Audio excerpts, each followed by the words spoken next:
What if I gave you the number 112 trillion? What would that mean to you? The distance from here to the nearest star? The number of atoms in the average body? Let's do this. This is a $1 Federal Reserve note. It measures 0.0043 inches in height. This means that a stack of 100 of these is 0.43 inches or a little under a half an inch tall. How high do you think a stack of 1 trillion $1 bills would rise into the sky if we were able to keep on stacking one on top of another? Would you be surprised if I told you that it would rise to a height of 67,866 miles?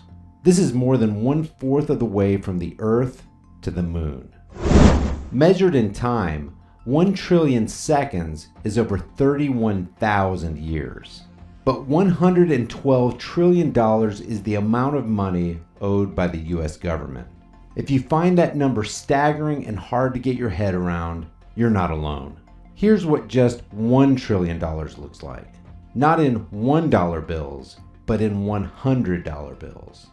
It's absolutely mind-blowing.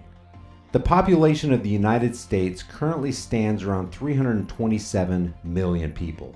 Counting unfunded liabilities, each taxpayer is on the hook for over $920,000. That's how much the US government has spent on your behalf.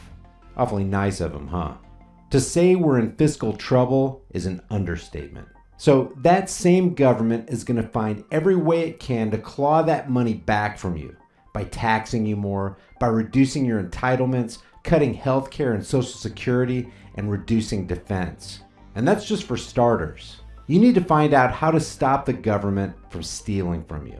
And that's where the guys at Noble Gold come in. They can show you how to protect your hard-earned money by storing it safely away from the grubby hands of government spendthrifts. Call Noble Gold right now and talk to the people who know what's going on and know how to guide you through the disturbing waters of the government's fiscal insanity. You can find that number in the information below. Noble Gold, because governments have caused some real problems and you need real solutions.